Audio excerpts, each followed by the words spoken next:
하나님 말씀은 디모데전서 1장 1절부터 7절까지 봅니다. 신약 성경 337페이지 디모데전서 1장 1절부터 7절까지 제가 한 절, 여러분이 한 절 교독합니다.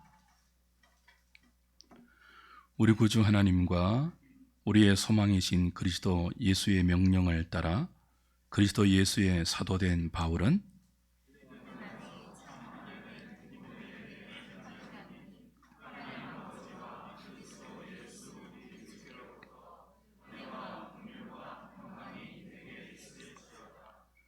내가 마게도냐로 갈 때에 너를 권하여 에베소에 머물라 한 것은 어떤 사람들을 명하여 다른 교훈을 가르치지 말며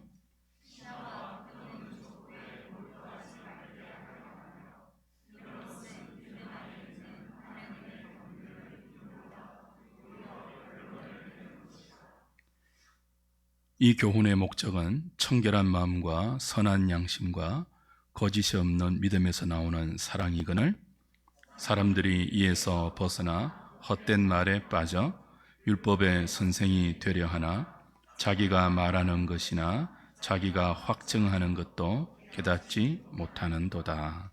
아멘. 오늘 말씀을 전구해 주실 우리 황영철 목사님 잠시 소개해 드리겠습니다. 지금 수원 성의교회에서 교회를 담임 목사님으로 섬기고 계시고 또 내일 교회를 위한 신학 포럼 93회 세미나 강사로 오셔서 10계명과 현대사회의 적용, 실제적 적용이라는 제목으로 강의를 해 주십니다. 영국 서레이 유니버시티에서 에베소서 5장 22절로 33절의 주제를 가지고 신약학 박사를 취득하셨고 한국에 귀국하셔서 기독교 윤리 실천 운동 본부의 초대 간사님으로 많은 교회를 위한 섬김과 또 사역을 해 주셨습니다.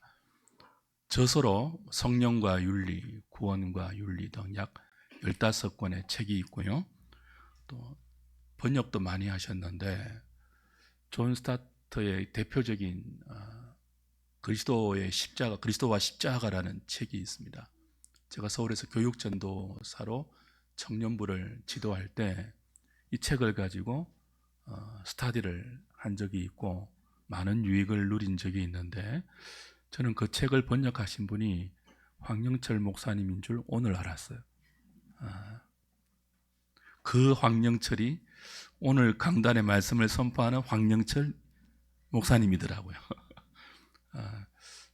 한국 교회에 이렇게 막 드러나게 부각되게 네임밸류가 많이 이렇게 부각되진 않았지만 참 많은 책들과 강연과 또 저술들로 큰 영향력과 유익을 끼친 분입니다.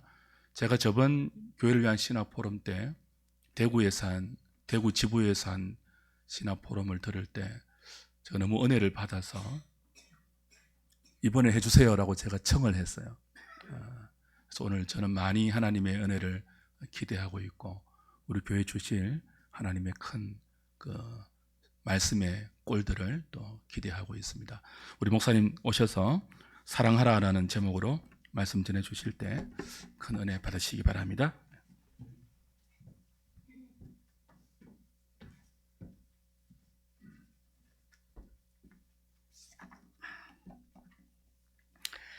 여러분과 함께 이렇게 주일날 예배도 드리고 또 하나님의 말씀을 상고할 수 있게 되어서 대단히 기쁘게 생각합니다. 오늘 저는 두 번 설교를 하게 되었는데 오전에는 사랑하라라는 제목으로 설교를 하고 오후에는 어떻게 사랑할 수 있게 되는가 하는 제목으로 설교를 할 것입니다. 그러므로 오전에 사랑하라는 이 설교만 듣고 오후에 어떻게를 듣지 않으면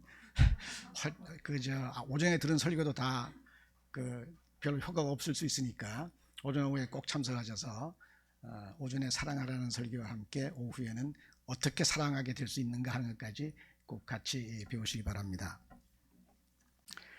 이렇게 한 교회에 와서 한두 번 설교를 하게 되면 자연히 어떤 성경의 교훈의 어떤 작은 세부사항 하나를 이야기하기보다는 성경 전체가 가르치는 중요한 큰 강령을 하나를 얘기하겠다는 생각이 듭니다. 여러 가지 세부사항들이야 교회에서 주일마다 목사님에게서 늘 들으니까 저도 오늘 우리가 다 알고 있지만 그러나 다시 한번 상기해야 할 사랑하라 하는 이 제목으로 오늘 말씀을 드리고자 합니다. 오늘 읽은 이 구절은 사도 바울이 디모데에게 보낸 두 개의 서신 가운데에서 앞에 보낸 서신의 시작 부분입니다. 이 편지를 쓸 때 사도 바울은 에베소에서 목회를 하다가 잠시 에베소를 떠나서 마게도냐에 가 있었습니다. 마게도냐는 오늘날로 치면 그리스 땅인데 그 그리스 아시죠? 그리스 땅인데 그 그리스도의 윗부분은 마게도냐, 아랫부분은 아가야 그렇게 불렀습니다. 되게 윗부분에 우리가 아는 빌립보라든지 데살로니가, 베레아 이런 도시들이 마게도냐에 있었고 아랫부분에는 그 아테네나 성경의 아덴 혹은 그 고린도 이런 도시들이 이제 밑에 아가야에 있었습니다. 그때 사도 바울은 이 디모데를 혼자 에베소에 남겨두고 자기는 무슨 일 때문에 마게도냐에 가 있었습니다. 왜 디모데를 데리고 가지 못했는가? 보통 사도 바울은 전도 여행을 할 때 디모데에게 하고 같이 다녔는데 했냐면 에베소 교회에 그 문제가 있는 사람들이 있었습니다. 그래서 사도 바울은 디모데를 데려가지 못하고 에베소 교회에 남겨두어 그 교회를 돌보도록 그렇게 했습니다. 그 교회에서 문제를 일으킨 사람 중에 일부가 오늘 읽은 4절에 있는 것처럼 신화와 끝없는 족보에 몰두하고 있었다고 되어 있습니다. 그리고 그들은 율법의 선생이 되려고 했습니다. 여기 신화와 끝없는 족보가 정확하게 뭔지에 대해서는 우리가 확정할 수 없지만 그러나 대개 짐작할 때는 왜 우리가 그리스에 보면 그 신들이 많이 있잖아요. 그 신들의 족보가 있는데 그 신들이 보면 뭐 인간하고 관계해서 그 반신 반인인 사람도 낳고 그런 존재도 낳고 다 그러잖아요. 그 헤라클루스 같은 사람도 이제 그런 사람인데 그러니까 이제 그런 신의 족보 혹은 이들이 율법 선생이 되려고 한 걸로 봐서는 또 구약에 또 족보가 많이 있잖아요. 그런 족보를 들춰내면서 거기서 무슨 아주 기발한 그 이야기를 이끌어낸 사람들 되게 그렇지 않았나 그렇게 짐작을 합니다. 사도 바울은 그들이 신화와 끝없는 족보에 몰두하고 있고 율법의 선생이 되려 한다고 하는 것만 이야기를 하고 그 자세한 내용은 여기 편지에 설명이 없습니다. 아마 일단은 사도 바울과 디모데가 그 문제를 잘 알고 있어서 길게 설명을 안 했을 것 같고 혹은 그 얘기 많이 해봐야 별로 유익이 없어서 이야기하지 않았을 수도 있습니다. 보통 우리가 바른 것을 알기 위해서는 바른 걸 배워야 됩니다. 틀린 걸 많이 배우면 틀린 걸 많이 안다고 해서 바른 걸 알게 되진 않죠. 잘 생각해 보면 틀린 걸 많이 알게 되면 틀린 거에 대한 지식은 늘지만 그렇다고 해서 그 바른 게 뭐냐면 바른 건 알지 못합니다. 그러나 바른 걸 딱 배우면 그러면 틀린 걸 자동적으로 알게 됩니다. 왜냐하면 그 바른 게 아닌 건 다 틀린 거니까. 그러니까 우리가 이 시간과 정력을 들일 때 가급적이면 그 엉뚱한 소리에 자꾸 귀를 기울이고 틀린 얘기를 많이 듣는 것보다는 항상 진리에 집착하는 게 좋습니다. 그래서 그걸 쭉 배워나가면 그러면 틀린 건 자동적으로 다 알게 됩니다. 그게 아닌 건 다 틀린 거니까. 그러니까 이 사람들은 그런 진리에는 바른 것에는 관심이 없고 무슨 신화에 족보에 무슨 뭐 이런 소리나 하고 앉아있던 사람들이에요. 그러면 그 바른 게 뭐냐면 여기서 사도 바울이 5절에서 그 바른 것을 딱 이야기합니다. 이 교훈의 목적은 청결한 마음과 선한 양심과 거짓이 없는 믿음에서 나오는 사랑이거늘. 즉 하나님의 말씀의 그 모든 교훈이 최후에 우리에게 요구하고 우리로 하여금 이끌어가고자 하는 그 위치가 어디냐 하면 여기 있는 것처럼 청결한 마음과 선한 양심과 거짓이 없는 믿음에서 나오는 사랑이라 그렇게 이야기하고 있습니다. 자, 그러니까 교회와 사람들이 무슨 소리를 해도 그 모든 교훈이 이 목표를 향해서 가지 않으면 그건 다 틀린 겁니다. 그러니까 여러분들이 이런 데서 우리가 판단 기준, 우리가 구약에도 그랬고 오늘도 그렇지만 하나님 나라 백성 속에는 항상 이 거짓이 들어와서 항상 그 공격을 합니다. 그 마귀의 공격이 거짓이잖아요. 그러니까 거짓을 이렇게 잘 판단해서 이건 거짓이고 이건 진리라는 걸 알려면 이런 판단 기준이 딱 있어야 되겠죠. 이게 굉장히 중요한 판단 기준입니다. 그래서 6절에 보면 사람들이 이에서 벗어나 헛된 말에 빠져 율법의 선생이 되려 하나 자기가 말하는 것이나 자기가 확증하는 것도 깨닫지 못하는도다. 이게 아주 사도 바울이 가끔 이렇게 유머러스한 세타일, 아주 유머가 넘치는 그런 조소를 잘 해요. 이게 그 사람들이 어떤 사람인가 하면 뭔가를 열심히 주장하고 뭔가를 증명하면서 사람들을 설득하느라고 애를 쓰고 있습니다. 이게 그렇지 않느냐 하고 목에 핏대를 세우는 거예요. 그런데 사도가 보기에 그들은 자기들이 확증하는 것도 깨닫지 못하고 있습니다. 자기들이 무슨 말을 하는지를 모르고 있는 거예요, 지금. 이게 아주 무서운 일이죠. 이런 어리석은 사람이 되지 않도록 주의해야 합니다. 이런 사람들이 의외로 많습니다. 자, 이 사도가 가르친 바른 것에 대해서 좀 보겠습니다. 그 바른 것은 교훈의 목적은 사랑이라 하는 겁니다. 교회에서 가르치는 모든 것은 궁극적으로 사랑을 위한 것이 되어야 됩니다. 사랑이 무엇인지를 가르치고 그리고 그 사랑을 어떻게 할 수 있는가, 그리고 이런 경우에는 어떻게 하는 것이 사랑인가, 이런 것을 계속 배워나가야 된다는 거예요. 왜냐하면 이렇게 사랑하는 것이 하나님이 사람에게 명하신 삶의 본분이기 때문입니다. 여러분 유명한 이야기를 아실 것입니다. 누가복음 10장 25절에 어떤 율법 교사가 일어나 예수를 시험하여 이르되 선생님 내가 무엇을 하여야 영생을 얻으리이까? 예수께서 이르시되 율법에 무엇이라 기록되었으며 네가 어떻게 읽느냐?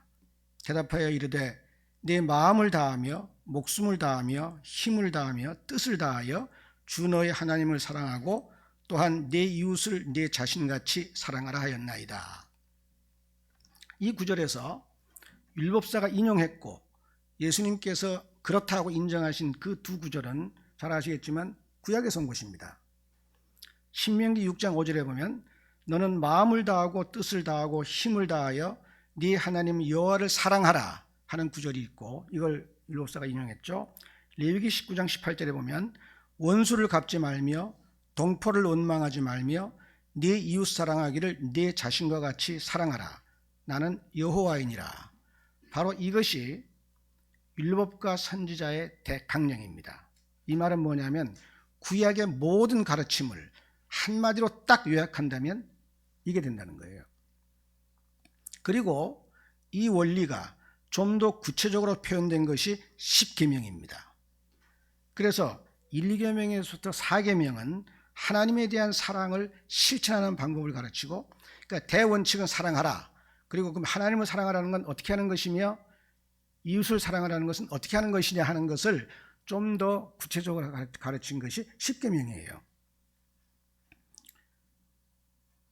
그래서 1, 4계명은 하나님에 대한 사랑을 실천하는 방법을 가르치고 5계명에서 10계명은 사람을 사랑하는 법을 가르칩니다. 그러니까 교회의 모든 가르침은 목적이 분명합니다.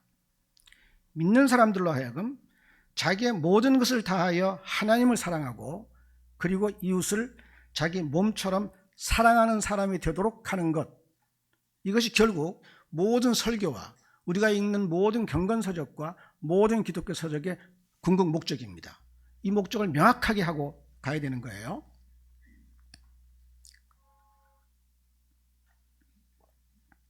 이게 대원칙이지만 그걸 현실에 적용할 때에는 다른 여러 고려할 것들이 이제 생겨납니다. 예를 들어서 성경은 살인하지 말라 하고 명합니다. 자, 이 명령을 현실에서 지키려 할 때 당장 생기는 질문은 그렇다면 전쟁이 났을 때 적군을 죽이는 것은 어떻게 되느냐? 하는 질문이 금방 생기죠. 혹은 성경에 보면 고의적으로 다른 사람을 죽인 경우에는 어떤 속전도 받지 말고 반드시 그 사람을 죽여야 합니다. 이건 어떻게 되는가? 이게 살인하지 말라는 계명과 어떻게 되는가? 자, 이런 질문들이 있는 까닭에 사랑의 계명을 현실에서 적용할 때에는 아주 다양하게 고려할 것들이 있게 됩니다. 그럴지라도 그 모든 현실의 고려들은 사랑의 계명이라는 이 기본 터 위에서 있어야 합니다. 자, 그러므로 거기에 지혜가 필요하니까 성경은 지혜가 부족하거든 후히 주시고 꾸짖지 아니하시는 하나님께 구하라, 그렇게 야고보서에 되어 있죠. 그러므로 우리는 이 사랑의 대계명을 딱 놓고 항상 이 사랑의 계명에 맞게 행동해야 되는데, 그러면 현실의 이 문제에 대해서는 이 사랑의 계명이 어떻게 적용되는가? 그런데 지혜가 없으면 그러면 하나님께 지혜를 구해가면서 그래서 그 사랑의 계명을 실천하면서 살아야 되는 거예요. 먼저 하나님을 사랑하는 문제에 대해서 보겠습니다. 우선 이 사랑이란 억지로 되는 게 아닙니다. 내가 당신을 사랑하기 위해서 노력할게 라고 말한다면 그 말은 무슨 뜻이에요? 나는 지금 당신을 사랑하지 않고 있다는 뜻이죠. 예. 사랑이라는 것은 인간의 가장 자발적인 감정입니다. 이게 만들어낼 수가 없어요. 그것은 마음속에서 우러나야 하는 것이지 억지로 사랑을 만들어낼 수가 없습니다. 이게 절대 만들어지지 않는 거예요. 적어도 사랑이라는 것은. 그래서 사랑이라는 것은 본질적으로 그 진실한 것입니다. 그러니까 진실한 사랑이라는 말을 할 필요가 없어요. 진실하지 않은 건 사랑이 아니에요, 이미. 그죠? 자, 그러니까 노력해서 하나님을 사랑한다는 것은 불가능한 일입니다. 아무리 노력해 보세요. 사랑은 노력에 생기는 게 아니에요. 그럼 어떻게 하나님을 사랑할 수 있을까? 비결은 그렇게 어렵지 않습니다. 예수님을 만난 제자들이 예수님을 사랑하게 된 과정을 한번 상상해 보십시오. 사람들이 처음 예수님을 만났을 때 그들의 눈앞에는 저 갈릴리 출신의 한 젊은 랍비가 서 있었습니다. 그렇겠죠? 예수님께서 30여 세 되셨을 테니까 대개 29세 당시 그들의 계산법에 의하면 20대 말부터 30대 중반까지가 되게 청년이라 그럽니다. 그 디모데가 너희 연수함이라 할 때 그 되게 청년이 되게 그때는 아닌데 예수님도 그때 30대 초반이었으니까 그랬을 거예요. 자, 그러다가 예수님을 따라다니면서 그 하시는 말씀도 듣고 그 하시는 일도 보았습니다. 그러면서 자기가 본 것과 들은 것에 대해서 점점 생각을 하게 되었습니다. 자, 이런 과정을 통해서 그들은 점점 예수님을 알아간 것입니다. 예수님이 어떤 분인가 지식이 생긴 거예요. 그래서 시간이 지날수록 예수님을 보면 예수님이 처음에 자기가 생각하던 그런 분이 아니구나 하는 걸 자꾸 발견하게 됩니다. 우리는 처음에 사람을 만나면 이 사람 이런 사람이구나 하고 자기도 모르게 평가를 해요. 근데 알아가면 알아갈수록 처음에 자기가 생각한 그분이 아닌 거예요. 또 가서 얘기하고 생각해 보면 또 자기가 생각한 분이 아닌 거예요. 이렇게 해서 점점 예수님을 알아갈수록 항상 예수님은 나의 생각을 초월해 계신 분이구나 하는 것을 알게 됐습니다. 자, 그렇게 되면서 예수님에 대해 더 많은 관심을 가지게 되고 그에 따라서 예수님에 대해서 더 많이 알게 되고 그러는 가운데 점점 예수님께 마음을 빼앗기고 마침내 예수님을 흠모하면서 그가 가시는 곳이라면 어디든지 가고 그가 시키시는 일이라면 무엇이든지 하고 그에게 나의 모든 것을 바치겠다는 마음이 우러나는 겁니다. 이렇게 해서 사랑을 하게 되는 거예요. 우리는 모르는 사람을 사랑할 수 없습니다. 그 사람을 알아야 되고 그리고 그를 알고 그리고 그에게서 사랑하는 것을 자꾸 발견하면서 그래서 사랑하게 되는 거죠. 자, 이렇게 해서 자연스럽게 예수님을 사랑하게 됐습니다. 그것이 성경에서 우리가 보는 그 사람들이에요. 예수님의 제자들이 그렇게 해서 예수님을 자기의 모든 것을 다해서 사랑한 거예요. 그래서 예수님을 위해서 자기가 죽음에도 가고 즐거이 죽음에도 가고 자기 모든 걸 다 드리기도 하고 그렇게 한 거예요. 자, 이 예수님에 대한 사랑이 곧 하나님에 대한 사랑입니다. 그러므로 사람이 하나님을 사랑하지 못하는 것은 하나님을, 즉 예수님을 통해서 자신을 계시하신 그 하나님을 잘 알지 못하기 때문입니다. 정말로 하나님이 누군지를 알고 정말로 하나님이 우리를 얼마나 사랑하시는지 안다면 하나님을 사랑하지 않을 수가 없습니다. 그 마음속에서 하나님에 대한 사랑이 샘솟듯이 솟아나는 거예요. 알기만 하면. 그죠? 곧 하나님에 대한 참 지식은 사람의 마음속에 하나님에 대한 사랑을 일으키고야만 합니다. 그 하나님이 아주 절대적인 분이므로 그분에 대한 사랑도 절대적이 될 수밖에 없습니다. 그래서 하나님에 대한 사랑은 우리의 모든 것을 다해서 하는 절대적인 사랑이 됩니다. 그래서 너희의 모든 것을 다해 사랑을 하는 거예요. 자, 그러므로 관건은 하나님에 대한 참 지식을 얻는 것입니다. 만약 어떤 사람이 하나님을 사랑하기가 어렵다고 생각한다면 이유는 분명합니다. 하나님을 제대로 몰라서 그런 거예요. 자, 이 하나님에 대한 사랑은 오직 중생한 사람만이 가지게 됩니다.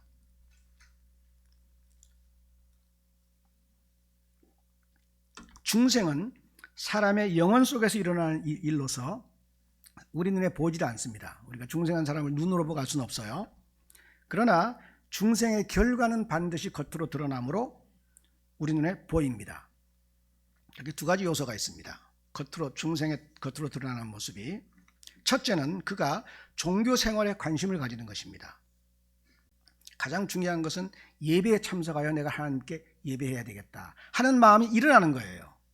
그래서 그 중생의 경험을 한 사람은 과거에 자기가 과거에는 도대체 왜 사람들이 교회 나가는지 이해를 할 수 없다 그러다가 어느 날 갑자기 교회를 나가야지 이렇게 바뀌는 거예요, 사람이. 그런 그 요구가, 종교 생활의 요구가 안에서 생기는 거죠. 그리고 성경에 관심이 생기고 그것을 읽고 공부해야겠다는 강한 내적인 요구가 생깁니다. 이것은 중생한 사람이 영적인 생명을 가지게 되는데 그 생명이 힘있게 살아가기 위해서 음식을 요구하기 때문입니다. 그렇잖아요. 우리가 생명이 있으면 우리가 그 음식을 요구하잖아요. 우리가 갓난아이가, 살아있는 아이는 먹겠다고 그냥 아우성을 치지만 죽은 아이는 그런 게 없지 않습니까? 이와 같이 자기 안에 영적인 생명이 있으면 그 영적인 생명의 양식인 말씀에 대한 관심과 그걸 섭취하겠다는 그 욕구, 이거 자연적인 욕구예요. 그 욕구가 생기는 겁니다. 그래서 성경을 읽게 됩니다. 다음으로는 기도를 하게 됩니다. 기도는 하나님께 자기의 마음의 소원을 아뢰는 것인데 중생한 사람은 모든 것이 하나님께로부터 온다는 것을 깨달았으므로 모든 것을 하나님께 구하면서 살게 됩니다. 또한 신자들과의 모임에 관심을 가지게 됩니다. 왜냐하면 같은 영적인 생명을 가졌으니까 거기에 영적인 친밀감을 느끼는 거예요. 친밀감. 이것이 참으로 중생한 사람들 사이에 생기는 그런 아주 자연스러운, 이건 그 인위적으로 만들어내는 것이 아니라 자연스럽게 형성되는 그런 현상들입니다. 이것이 겉으로 드러나는 하나의 현상이고, 다른 하나는 중생한 사람은 의를 사모하게 됩니다. 불법과 불의를 미워하고 정의와 공의를, 그리고 공평을 마음속으로 사모하게 됩니다. 왜 그런가 하면 하나님의 의로운 분이므로 그의 자녀들도 하나님을 닮아서 의를 사모하게 되는 까닭입니다. 우리는 부전자녀라는 말을 쓰죠. 그래서 그 자식이 아버지를 닮아서 비슷하게 생각하면 그 아버지의 그 아들이로군, 이런 말을 합니다. 그런데 영적으로도 이 법칙이 적용됩니다. 마태복음 5장 44절에 보면 나는 너희에게 이르노니 너희 원수를 사랑하며 너희를 박해하는 자를 위하여 기도하라. 이같이 한즉 하늘에 계신 너희 아버지의 아들이 되리니 이는 하나님이 그 해를 악인과 선인에게 비추시며 비를 의로운 자와 불의한 자에게 내려주심이라. 즉 하나님이 이렇게 함으로 그의 자녀가 된 너희도 이렇게 해야 되지 않겠느냐. 영적인 부전자전의 법칙이 있는 거예요. 우리가 세상에 태어난 우리 육신의 아버지와 별 수 없이 닮잖아요. 젊었을 때는 막 아버지 싫어하다가 나이 들면 아버지하고 똑같이 되는 것이 보통 아들들의 모습인데, 저도 이제 아들이 둘이 있어서 그런 경험을 다 하고, 저도 저희 아버지에 대해서 그런 경험을 했지만 그렇게 해서 우리 인생이 흘러가는 거 아닙니까? 자, 그와 같이 하나님의 자녀가 된 사람도 영적으로 하나님의 자녀인 거예요. 그렇다면 그 영적인 부전자전의 관계가 있는 거예요. 이게. 그래서 성경에 하늘에 계신 너희 아버지 온전하심과 같이 너희도 온전해라 하는 말이 그거예요. 너희 아버지가 온전한 분이면 자식이 너희도 온전해야지. 너무 자연스러운 거예요, 그게. 하여 하나님의 자녀는 아버지인 하나님을 닮아서 아버지처럼 의를 사랑합니다. 호세아 10장 11절에 보면 너희가 자기를 위하여 공의를 심고 인애를 거두라. 너희 묵은 땅을 기경하라. 지금이 곧 여호와를 찾을 때니 마침내 여호와께서 오사 공의를 비처럼 너희에게 내리시리라. 마태복음 6장 33절에 보면 그런즉 너희는 먼저 그의 나라와 그의 의를 구하라. 그리하면 이 모든 것을 너희에게 더하시리라. 마태복음 5장 6절에 보면 의에 줄이고 목마른 자는 복이 있나니 그들이 배부를 것이며 5장 10절에 보면 의를 위하여 박해를 받은 자는 복이 있나니 천국이 그들의 것입니다. 하나님의 의를 너무나 사랑한 나머지 자기가 박해를 마다하지 않을 정도로 그 의를 사랑한다는 뜻입니다. 여기서 말하는 이런 의는 예수님이 십자가상에서 우리를 위해서 확보한 의를 말하는 것이 아니라 하나님의 의롭고 거룩한 범에서 나타나는 그 삶의 원칙이 이 세상에서 이루어지기를 바라는 것입니다. 우리가 주님께서 우리의 기도를 가르치실 때 나라가 임하기를 그 뜻이 하늘에서 이루어진 것처럼 땅에서 이루어지기를 기도하라 그렇게 말씀하셨잖아요. 즉 하나님의 통치가 이루어지기를. 이 하나님의 통치는 의롭고 공평과 정의, 사랑과 자비가 함께 만족되는 그러한 통치입니다. 그 통치가 이 세상에서 이루어지기를 너희 기도하라. 그래서 너희 마음의 그 소원을 품고 그걸 위해서 기도하고 기도했으면 그걸 위해 자기가 살아야 되겠죠? 그걸 위해서 살도록 해라. 그렇게 말씀하시는 거예요. 구약의 역사를 보면 의를 행하지 않으면서 종교적인 행위에 열심을 내는 이스라엘 백성에게 하나님께서 이사야의 입을 의탁하여 하신 말씀이 있습니다. 이사야 1장 11절에 보면 여호와께서 말씀하시되 너희의 무수한 재물이 내게 무엇이 유익하뇨? 나는 순양의 번제와 살찐 짐승의 기름에 배불렀고 나는 수송아지나 어린 양이나 순염소의 피를 기뻐하지 아니하노라. 너희가 내 앞에 보이러 오니 이것을 누가 너희에게 요구하였느냐? 내 마당만 밟을 뿐이니라. 헛된 재물을 다시 가져오지 말라. 분향은 내가 가증히 여기는 바요 월삭과 안식일과 대회로 모이는 것도 그러하니 성회와 아울러 악을 행하는 것을 내가 견디지 못하겠노라. 내 마음이 너희의 월삭과 정한 절기를 싫어하나니 그것이 내게 무거운 짐이라 내가 지기에 곤비하였느니라. 너희가 손을 펼 때에 내가 내 눈을 너희에게서 가리고 너희가 많이 기도할지라도 내가 듣지 아니하리니 이는 너희의 손에 피가 가득함이라. 그러니까 이 사람들이 이게 히스기야 시대 얘기인데 굉장한 종교적인 부흥을 일으켰어요. 그래가지고는 그냥 그 제사 부흥을 일으키고 그냥 제물을 드리고 모여서 기도하고 금식하고 그런 종교적인 행동을 열심히 했습니다. 히스기야 시대에. 그렇게 하면서도 그들의 이 세상의 삶은 불의했거든요. 거기에 대해서 하나님께서 이렇게 말씀하시는 거예요. 그러니까 어떻게 해야 되느냐? 너희는 스스로 씻으며 스스로 깨끗하게 하여 내 목전에서 너희 악한 행실을 버리며 행악을 그치고 선행을 배우며 정의를 구하며 학대받는 자를 도와주며 고아를 위하여 신원하며 과부를 위하여 변호하라 하셨느니라.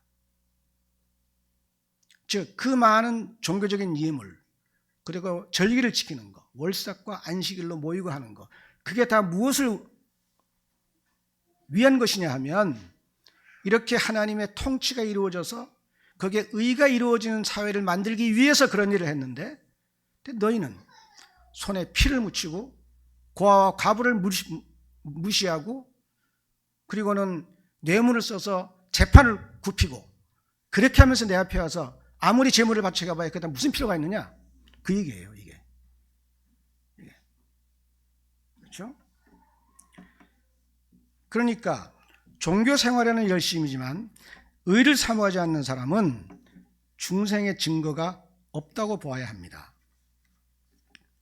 아까 얘기했죠? 중생한 사람에게서는 두 가지가 나타나는데 하나는 뭐냐 하면 이런 종교적인 생활에 열심인 거와 또 하나는 의로운 생활을 추구하는 게 두 가지입니다. 그런데 왕왕 발생하는 일이 종교적인 생활은 열심히 하는데 의를 추구하지 않는 거예요. 불의에 여전히 몸담고 있으면서 종교 생활을 하는 거예요. 그거 다 헛일입니다. 자, 이제 이렇게 하나님을 사랑하는 사람이 사랑한다는 것이 어떻게 하는 거냐 하는 것을 보겠습니다. 이제 아까는 하나님에 대한 사랑을 봤는데 사람에 대한 사랑을 볼 거예요. 이 사람에 대한 사랑이 성경에서는 이웃을 자기 몸처럼 사랑하라 하는 말로 표현되었습니다. 자, 어떻게 하는 것이 자기 몸처럼 사랑하는 것일까요? 아까 우리가 누가복음 읽은 그 본문에서 예수님을 시험하려고 한 율법사는 이웃을 자기 몸처럼 사랑하는 계명을 지키기 위해서 내가 사랑해야 될 이웃이 누굽니까? 하고 질문을 합니다. 이것은 신학적인 질문이에요. 그 당시에 유대인들 속에서는 분명히 성경에 이웃을 자기 몸처럼 사랑하는 계명이 있는데 도대체 그러면 이 이웃이 누군지를 알아야 이웃을 사랑할 거 아니냐, 그 이웃이 누구냐 하고 지금 그런 게 있었고 그 사람들 사이에서는 그런 합의가 있었어요. 그러니까 이 율법서 예수님께 이웃이 누굽니까? 하고 질문한 거죠.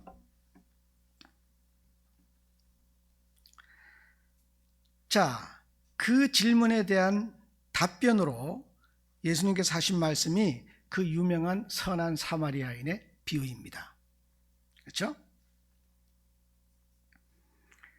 예수님의 거의 모든 비유가 그렇듯이 선한 사마리아인의 비유도 많은 내용을 포함하고 있습니다. 우리는 특별히 이 선한 사마리아인이 강도에게 해준 그 행동을 좀 보겠습니다. 먼저 제사장과 레위인의 행동을 보면 그들은 이웃을 자기 몸처럼 사랑하라는 계명을 지키지 않았습니다. 예수님께서 이 사람들은 그냥 갔다 하고 말씀하시죠. 그들이 가지고 있는 이유는 다양할 수 있습니다. 그 사람이 강도를 만나 죽어가니까 아마 하나님의 형벌을 받아서 저럴 수도 있다. 따라서 도와줄 필요가 없다. 이렇게 생각할 수가 있죠. 하나님의 형벌을 받아서 죽어간 사람을 내가 왜 도와주느냐? 그렇게 생각할 수 있습니다. 아니면 내가 이 사람을 돕는 것보다 더 급한 중요한 일이 있으니까. 왜냐하면 제사장과 레위인은 아주 중요한 종교적인 일을 하는 사람들이니까 그냥 놔두고 갔을 수도 있습니다. 아니면 구차해서 그냥 모르겠다고 그냥 갔을 수도 있어요.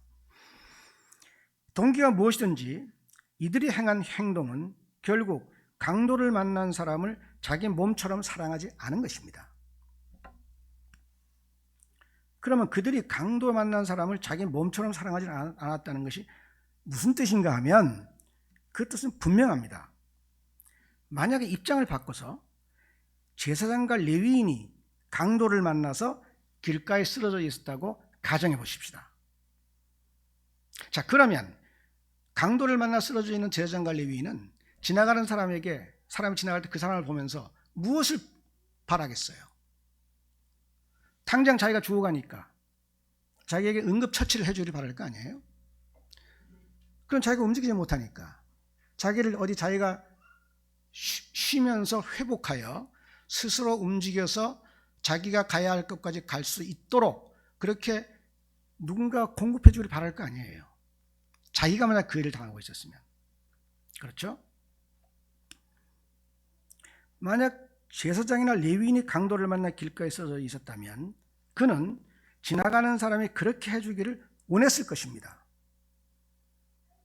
그런데 이 제사장과 레위인은 그렇게 하지 않고 지나갔습니다. 이렇게 해서 이 두 사람은 이웃을 자기 몸처럼 사랑하는 계명을 지키지 않은 겁니다. 그에 비해서 그 길을 가다가 강도 만나 죽어가는 사람을 본 사마리아 사람이 그에게 해준 일을 가만히 보면 그는 자기가 강도를 만나서 그런 처지에 있을 때 지나가는 사람이 자기를 보고 자기가 해주기를 원했을 그대로 강도 만난 사람에게 해준 겁니다. 그렇죠? 네.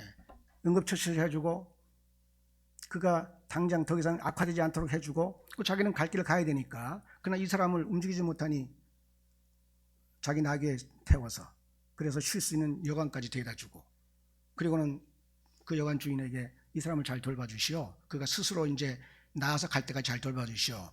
돈이 들면 내가 다 지불하겠습니다. 그렇게 하고 간 거예요. 그러니까 이 사마리아 사람은 자기가 강도를 만나서 길거리에 쓰러졌을 때 지나가는 사람이 자기에게 해주기를 원했을 그걸 그대로 그 사람에게 해준 것입니다.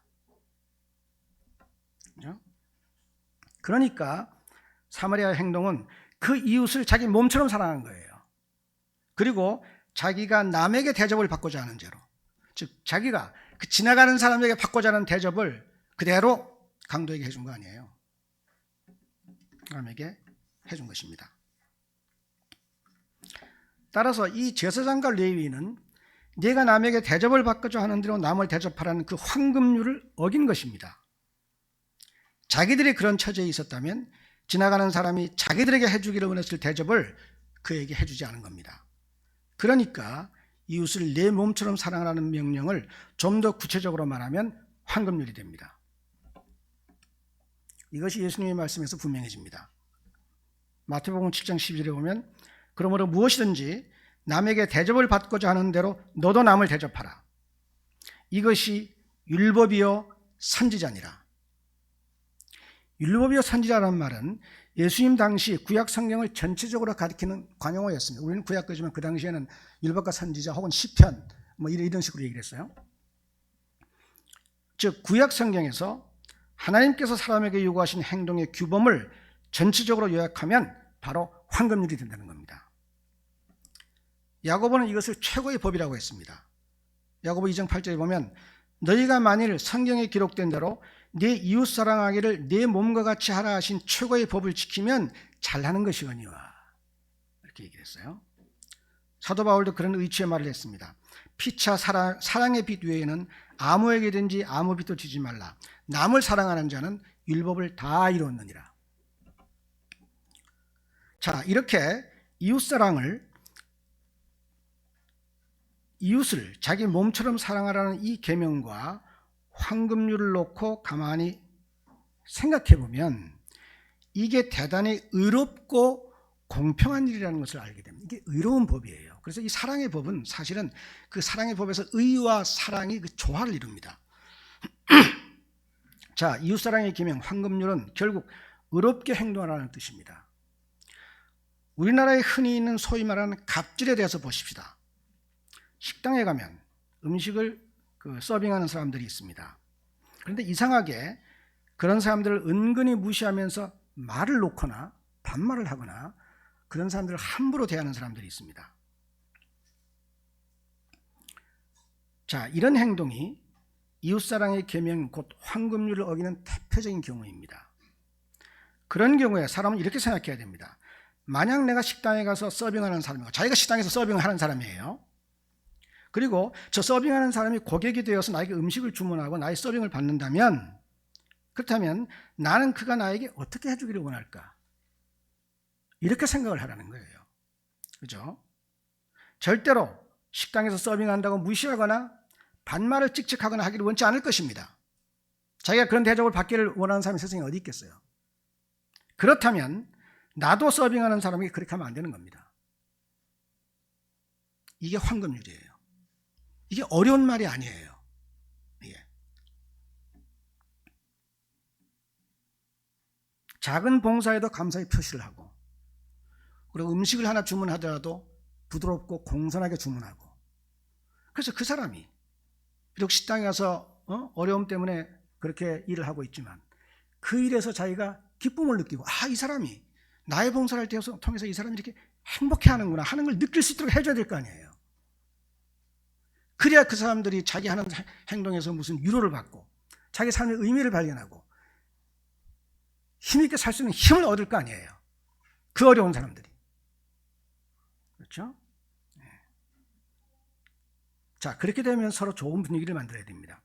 자, 그렇게 하여 우리는 동료 인간으로서 서로 돕고 사는 사람이라는 것을 그 서빙하는 사람들이 느끼게 해야 합니다. 왜냐하면 내가 서빙한다면 나는 나의 서빙을 받는 고객으로부터 그런 대접을 원할 것이기 때문입니다. 즉, 내가 남에게 대접을 받기를 원하는 대로 나도 남을 대접해야 됩니다. 이게 공평하고 아주 의로운 일입니다. 사람은 누구나 다른 사람으로부터 존중받기를 원하지 무시받기를 원하지 않습니다. 그렇다면 나도 남을 존중해 주어야 합니다. 그게 공평합니다. 그런데 갑질하는 사람은 나는 너로부터 존중받아야 하지만 나는 너를 존중할 필요가 없어 라고 말하는 것이나 마찬가지입니다. 저는 그런 사람들 보면 정말 피가 거꾸로 흐릅니다. 어떻게 저렇게 무식한 놈이 있을 수 있을까? 어떻게 저렇게 생각이 없이 살 수 있을까? 피가 거꾸로 흐르는 거예요.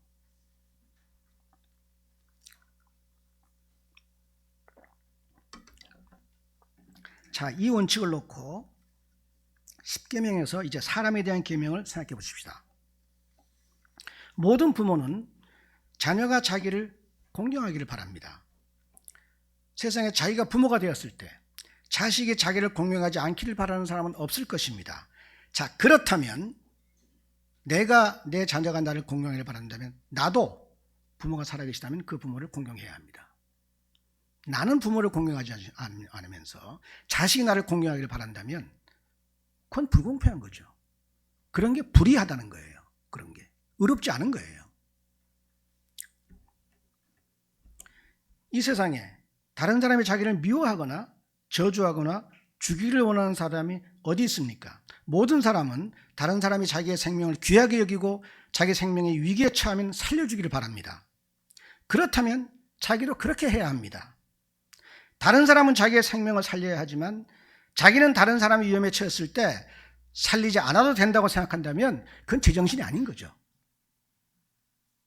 이 세상에 다른 사람이 자기의 배우자나 자기의 가족과 간음을 범하기를 원하는 사람은 없을 것입니다. 간음은 아주 더럽고 불쾌한 행동일 뿐만 아니라 사람을 불행하게 만들고야만은 죄악입니다.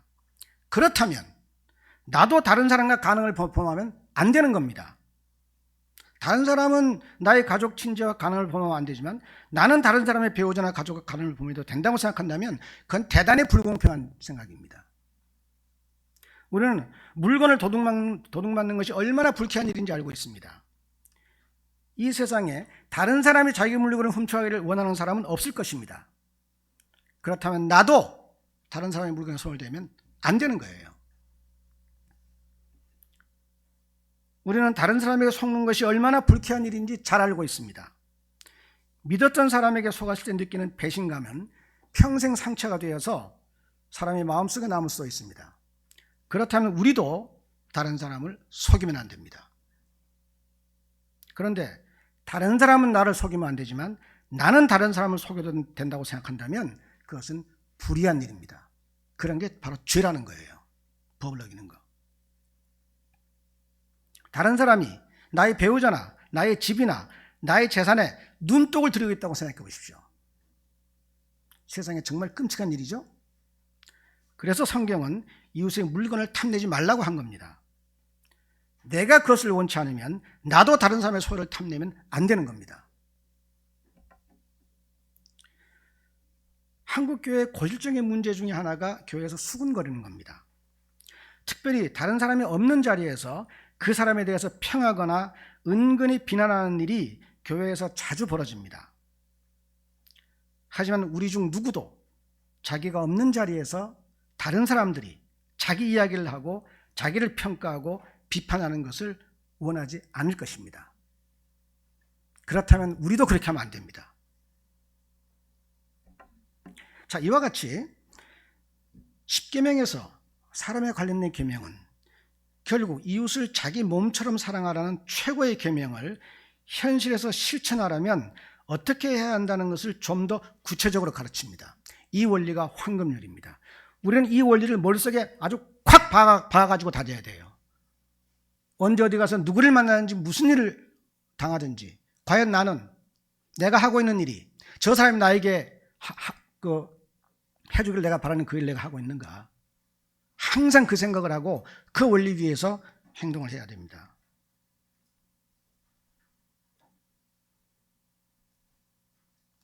그런데 이 세상에 아주 이상한 사람들이 있습니다.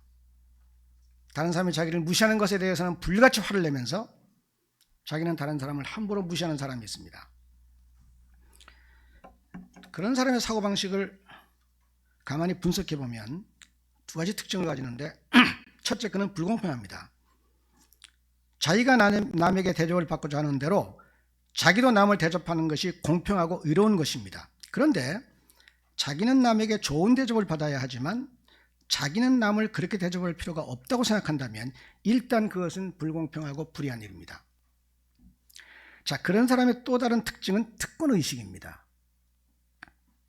나에겐 특권이 있다. 그죠? 자, 이 특권의식을 다른 말로 말하면 교만이 됩니다. 눈이 높아서 항상 자기를 다른 사람의 위에 놓고 다른 사람을 아래로 깔보는 것입니다. 이렇게 교만하니까 자기는 다른 사람에게서 좋은 대접을 받아야 하지만 자기는 다른 사람을 그렇게 대접할 필요가 없다고 생각하는 겁니다. 그런 사람에게는 하나님께서 반드시 그 행위대로 갚아주십니다. 그러므로 우리가 의로운 사람이 되고 이 사회가 의롭고 살기 좋은 사회가 되는 길은 간단합니다. 바로 예수님의 이웃사랑의 계명을 지키는 것입니다. 현실 속에서 이 황금률의 원칙에 따라서 행동하는 겁니다. 이 법이 하나님의 법입니다. 그러니까 이 법은 하나님 나라의 법입니다. 따라서 사람들이 이 법을 지키면 거기에 하나님의 나라가 임하는 것입니다. 인간 사회가 비탄 속에서 헤어나지 못하는 것은 하나님이 주신 이 선하고 좋은 규칙을 사람들이 무시하고 지키지 않기 때문입니다.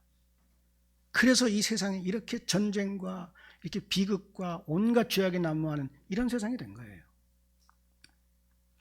사도 요한은 죄란 불법이라고 했습니다. 이웃사랑의 계명과 황금률을 놓고 묵상해 보면 사람이 범하는 죄의 성격이 무엇인지 더욱 분명해집니다. 다른 사람은 자기에게 좋은 대접을 베풀어야 하지만 자기는 다른 사람에게 그렇게 할 필요가 없다는 생각은 공평하지 않고 의롭지 않고 그러니까 그게 죄가 되는 겁니다. 그러므로 사람이 죄를 범하지 않고 사는 길이 뭔지가 분명합니다. 그게 어려운 일이 아니에요. 이게 우리가 자기에 대해서 좀 더 겸손하게 생각하고 이기심을 조금 버리고 그리고 항상 다른 사람의 입장을 생각하고 그리고 내가 그 사람으로부터 어떤 대접을 받기를 원하는 걸 생각하고 그를 대접하는 이 원칙에 의해서 행동하면 그러면 그 사회가 굉장히 좋은 사회가 됩니다. 그리스도인들은 바로 이런 원칙에 의해서 행동하는 공동체를 이 교회가 만들고 교회가 바로 이 원칙, 이 규칙에 의해서 행동하는 공동체가 돼야 돼요. 그 이제 하나님의 나라가 임한다는 게 그런 뜻인데 하나님이 통치하시잖아요. 하나님이 뭘 가지고 통치하세요? 하나님은 법을 가지고 통치하세요. 예. 그리고 법과 성령. 그래서 법을 주시고 그 법을 지킬 수 있는 그 성령을 보내주셔서 사람들이 이런 법을 지키고 살 수 있도록 만들어 주시는 거예요. 그럼 거기 하나님 나라가 이제 증거되는 거거든요. 그러니까 교회는 하나님 나라를 증거하는 기관이니까 먼저 모든 교인들은 이 원칙에 의해서 행동하여 이 교회를 아주 훌륭하고 빛나는 교회로 만들어야 됩니다. 모든 사람들이 이렇게 행동하면 그 사회는 빛나는 사회가 되는 거예요. 예수님께서 뭐라 했어요? 너는 세상에 빛이다. 어떻게 빛을 내느냐? 이런 사회를 만들어서 빛을 내는 거예요. 만들어서. 그죠? 그리고 그런 빛은 빛이 비추면 세상으로 빛이 비춰나가면 그러면 그 세상 그 빛이 세상의 어둠을 쫓아내는데 그러면 그 어두운 세상은 어떤 세상이냐면 이 원칙에 의해서 행동하지 않는 세상이에요. 다 사람이 자기의 이익을 위해서 다른 사람의 이익을 희생하고 나는 좋은 대접을 받아야 되지만 너는 좋은 대접을 받으면 안 되고 나는 좋은 집에서 배불리 먹고 살지만 너는 허름한 집에서 굶고 살아도 되고 이런 행동을 이런 원칙을 가지고 사니까 이 세상이 죄와 어둠 속에 있는 세상이거든요. 그 세상에 대해서 교회가 빛을 비추면 그러면 그 세상도 그 빛을 받아서 아 이게 아니구나. 사람이 사는 게 이게 아니구나 하는 자각이 들어가지고 점점 그 고쳐나가면 그러면 그 사회가 전체가 다 좋은 사회가 되는 거예요. 하나님이 그것을 원하시는 거예요. 자신의 형상대로 지은 사람들이 그렇게 좋은 삶의 원칙을 다 어기고 비탄과 고통 가운데 사는 것을 하나님께서 기뻐하시지 않는 겁니다. 그래서 그 중에서 사람들을 선택하여 불러들이고 교회를 세우게 하시고 그 교회에 이런 말씀을 주셔서 지키게 하시고 그래서 세상에 구원의 복음을 전하는 겁니다.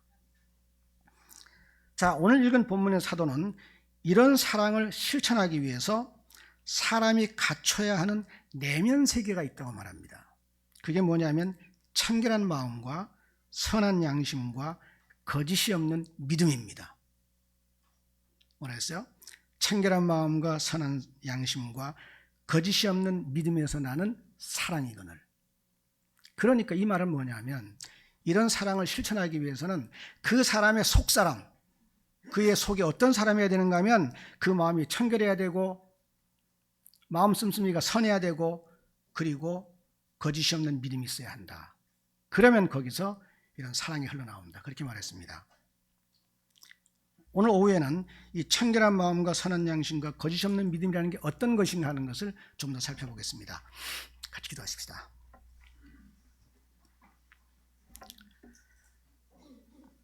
거룩하신 하나님 아버지, 저희들을 아버지의 자녀로 또 아버지 나라를 증거하는 백성으로 삼아주셔서 복음을 모르는 사람이 아니라 복음을 알고 믿는 사람으로 만들어주시고 이 거룩한 교회에 불러주셔서 이 교회의 지체가 되므로 그리스도의 몸의 지체가 되게 하셨사오니 참으로 감사하옵나이다. 아버지께서 그렇게 저에게 구원의 은혜를 베푸실 때에는 저희를 통해서 영광을 드러내시고 이 죄악과 고통의 세계 속에 참된 삶의 길이 무엇인지를 보여주시려고 그렇게 하셨사오니 저희에게 깨달음을 주시고 힘을 주셔서 그 사명을 충실히 감당할 수 있게 하시옵소서. 예수님의 이름으로 기도하옵나이다. 아멘.